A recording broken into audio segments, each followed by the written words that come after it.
Welcome everyone. Today we're going to be talking about the toxic myths of perfectionism and how to let them go. So that way you can no longer feel drained and disconnected and unfulfilled by work and reconnect to that sense of passion and purpose and fulfillment you feel in the outdoors and bring that into every other piece of your life. So my name is Chris Struthopoulos and I'm a life coach, a professor, and a Himalayan mountain guide.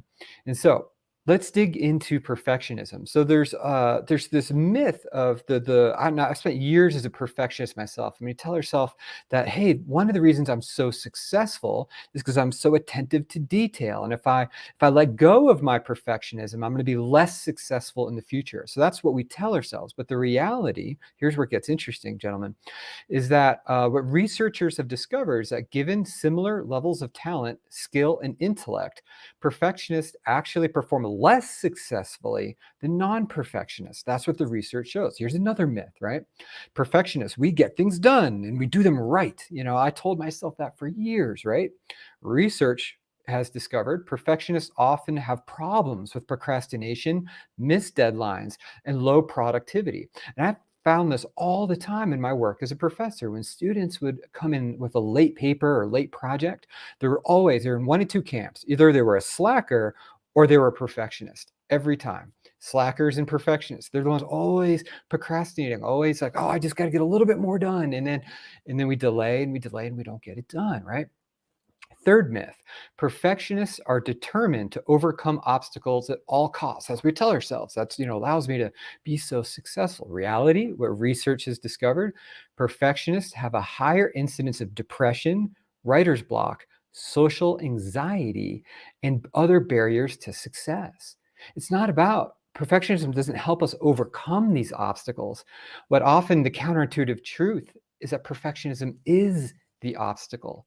For every two steps forward we take with perfectionism, we're taking a step back. It is slowing us down from being our best selves. So that's the research shows less success, more barriers, more procrastination, more self-criticism, and it's harder to act from a place of perfectionism than it is from a place. Well, we'll talk about that of a healthy striving. So let's personalize this, right? I spent years myself as a perfectionist, and through that, I didn't feel comfortable in my own skin, and I thought perfectionism was the answer. Like if I just perfect, if I just improve, if I just then I will feel comfortable. And so that was me in high school, for example, right? My identity was I was the wimpy nerdy kid, on the debate team. And no, I can't ask that girl out. No way. No, I can't do sports. I was always the kid picked last in gym class. And no, like in class, I'm not going to speak up and raise my hand and say anything too controversial. I'm not putting that target on me. No way. What will other people think? And of course, that shows up later on in meetings. That as an adult, right, a lot of these traits don't go away. We wind up not talking as much and sharing as much. The only place I felt free and alive and my best self was when I was out climbing. That's when I could be me, but otherwise I felt I lived in this cage, small, inferior, and unworthy. So the myth of perfectionism came in, right? I told myself, well, I just need to be better. I need to work harder. And here's what that looked like in the outdoors for me. So I raced on the ski team in Connecticut. Trust me, it wasn't very impressive, but all through high school, all 4 years, but my time never counted, only the fastest 8 people. And I was never one of the fastest 8 guys. So I always felt shame around that. And so I obsessed on skiing. And as an adult, I moved out to Vail, Colorado, and there suddenly, moved from Connecticut to Vail, and I'm looking at all these rippers, guys skiing 100 days a year, and I'm here with with my rear entry ski boots, fresh off the bus from Connecticut, and I felt even more unworthy. So I obsessed even more on skiing and focused and trained, telling myself one day I'm going to be a ripper, one day I'm going to be an amazing skier. And well, here's what this looked like in my career. So like in high school, I felt like I wasn't as smart, right? I wasn't as smart as Jessica Cahan or George Reed. They got early acceptance into Harvard, and I didn't go to Harvard. I went to Claremont McKenna, and great school, right? But different doesn't have the same reputation. And I always felt a little bit unworthiness around that. And I thought that would go away when I went to and got my master's degree at the Ivy League from Dartmouth. And I became a professor and at a college most people never heard of because I wanted to teach in Durango. I wanted to live in Durango, Colorado, in the mountains, right? And so I'd go to these conferences and I'd be presenting at them and I'd see these professors from the Ivy League and all these unworthy feelings would come over me like, oh, I'm not as good as them. There, oh, I could never do that. And, that I wasn't enough. Right. And the same thing happened that not enoughness came out as a climber as well. Right. So, like the legends in climbing, they do the big walls in Yosemite. Right. And I decided I wanted to climb the big walls too. And so I climbed the nose, right, on El Cap, this 3,200-foot monolith. And if you've never seen it, it's truly impressive.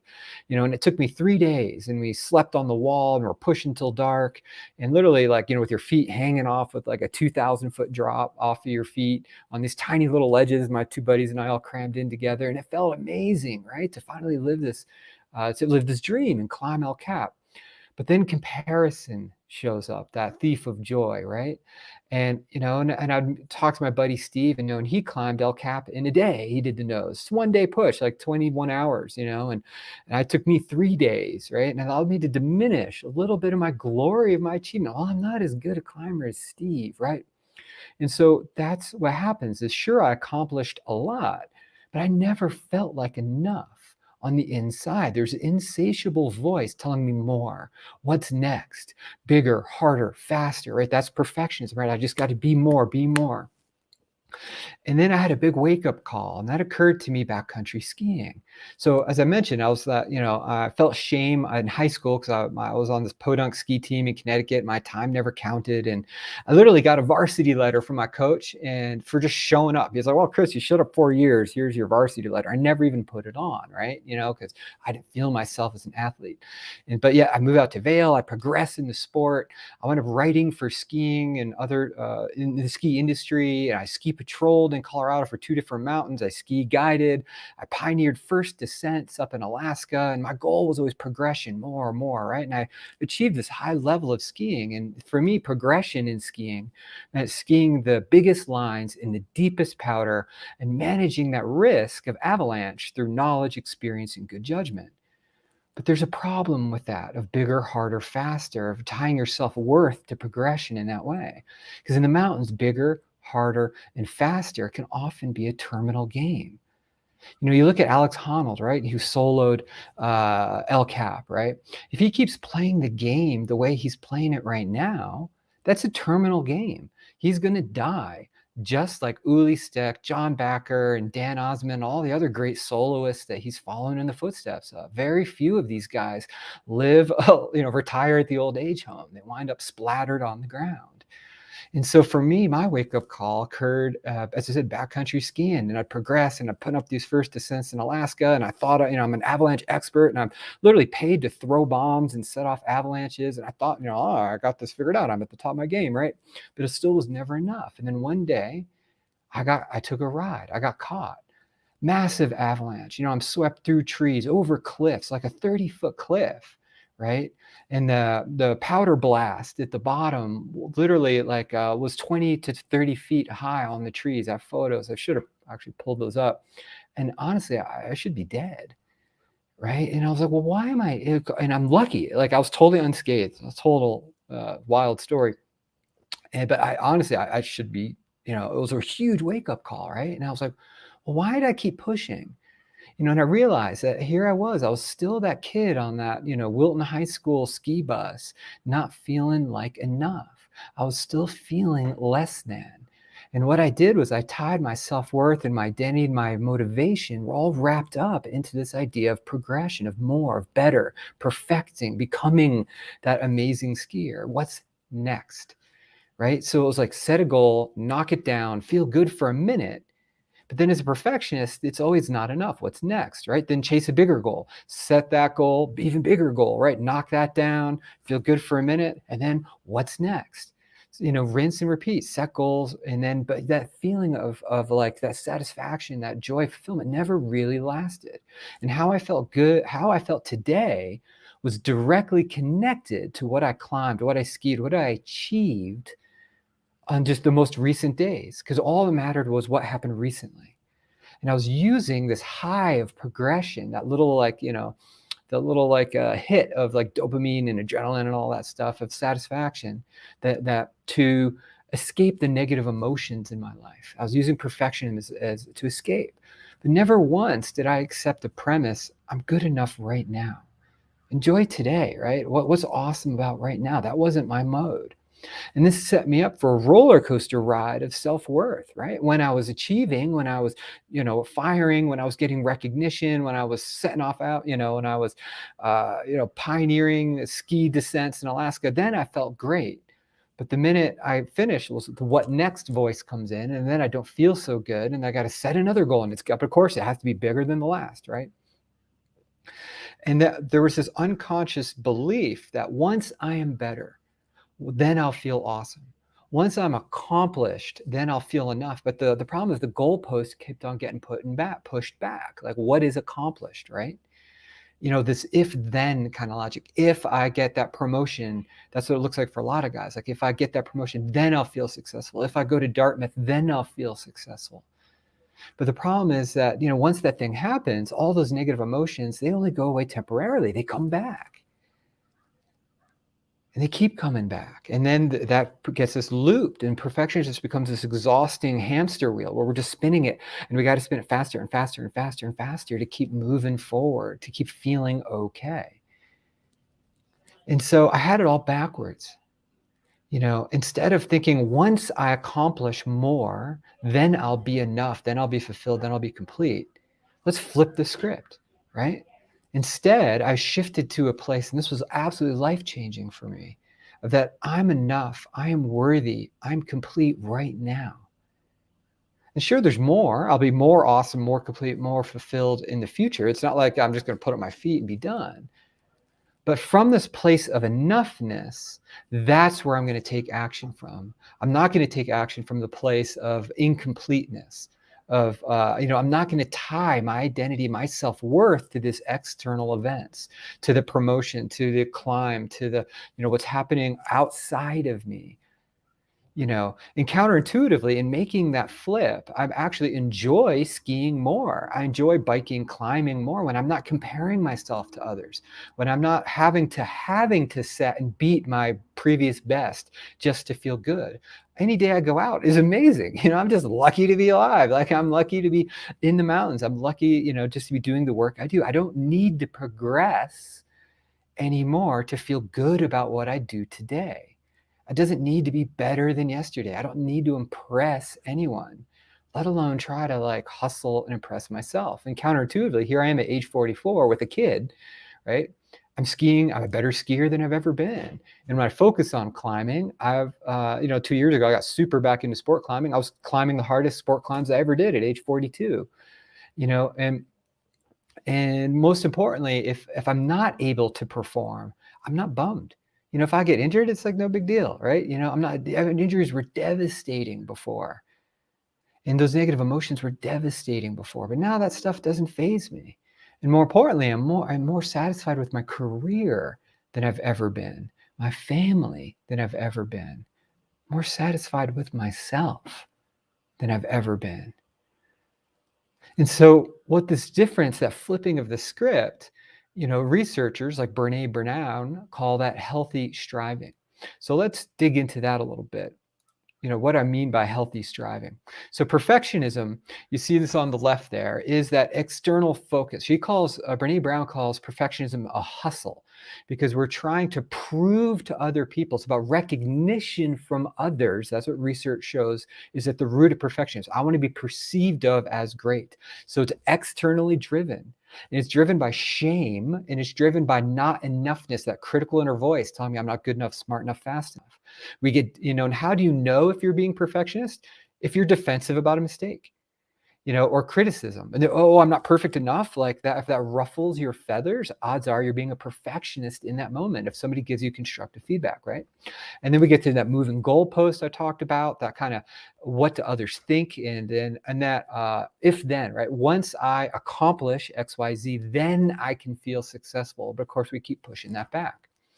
Now, the opposite of this is what I just described as the shift that I made that's helped me unlock my career, help, how I got on the TEDx stage. It wasn't the perfectionism that got me onto the TEDx stage. What allowed me to be the best skier and climber I've been in here in my 40s is healthy striving. Is instead of saying, one day I'll be enough, the if then logic of perfectionism, I shifted to I'm enough right now. So this is internally driven. It's self-focused. I'm just focused on me. Like, what do I enjoy about today? And it's driven, by, and how we know if we're in that is by embracing of mistakes. Hey, I made a mistake. Like, oh, I didn't do that right.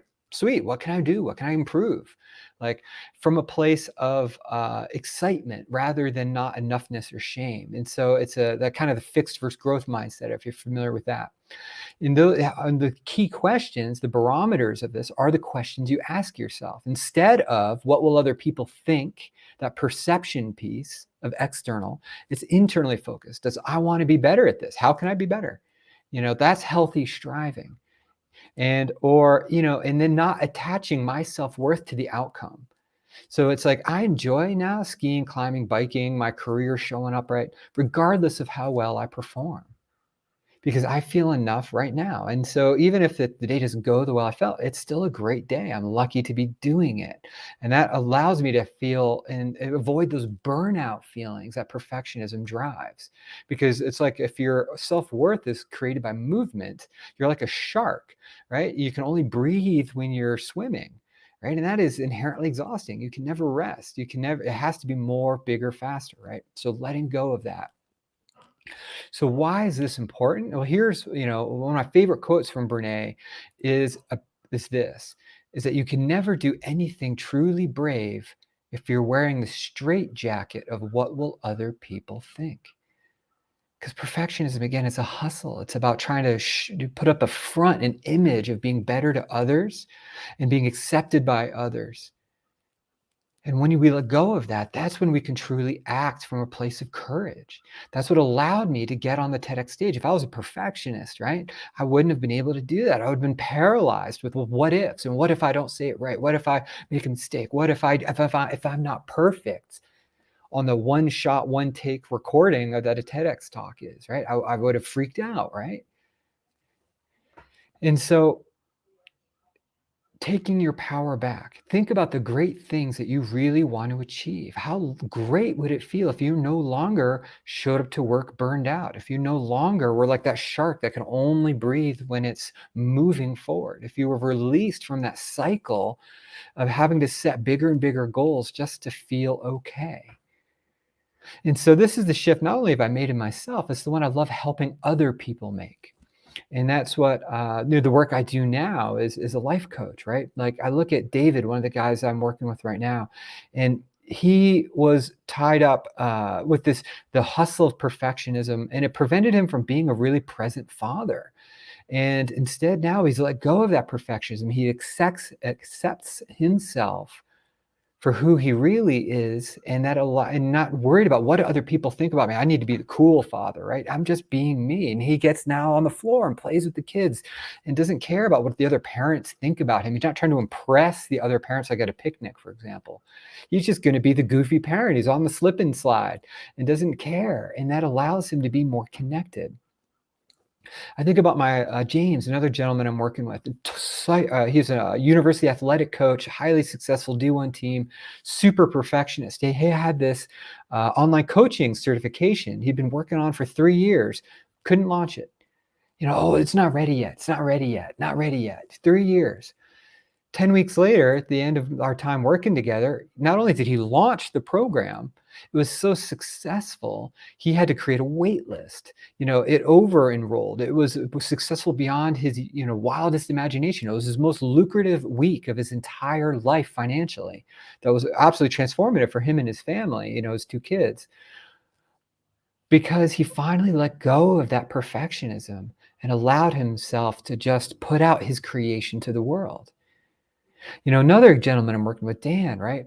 He was, classic perfectionist. Just talking with him yesterday. It's always for him, optimization was the word. Like, how can I optimize this? I'm not being efficient enough with my time. I'm not being efficient enough with work. And he was trapped in this job that, really wasn't serving him as an engineer. And, he had this dream of doing environmental sustainability work for Fortune 100 companies, but like he couldn't get from here to there. He never felt like, oh, I'm not enough. I'm not ready yet. Why would they hire me? My career, like I don't have the right, background, CV, yada yada. I'm not perfect enough. So he would never even apply and stay stuck in this job for 4 years. That he wasn't, it was okay. It was a good job, paid well, all that stuff, but wasn't what he really wanted to be doing. At the end of the 10 weeks of him and I working together, not only did he let go of all that I'm not enoughness, he applied for that dream job and now he's on week 3 of doing this environmental sustainability work for Fortune 100 companies. And he's excited, he's lit up, he's on fire because he let go of this straitjacket of worrying what all these other people think. So if you're interested in that, if you're interested in letting go of the straitjacket that's holding you back and making those same shifts to be that better father, to launch that program, maybe it's a program like James or a book, or maybe it's a business that you want to launch, or maybe it's just make that job shift and go from the job that's good enough to the job that truly inspires you. Reach out. Let's talk. Let's have that breakthrough call. So you know how to visit me on my website, scentcoaching.us. I got the link right here in the description. And let's have that conversation and let's see how we can break you free of the myth of perfectionism that's holding you back. Because how much longer do you want to keep being trapped, drained, unfulfilled, taking 2 steps forward, but 1 step back out of that hustle of perfectionism? So again, my name is Chris Druthopoulos, and thank you for your time, and I look forward to talking with you soon. Cheers.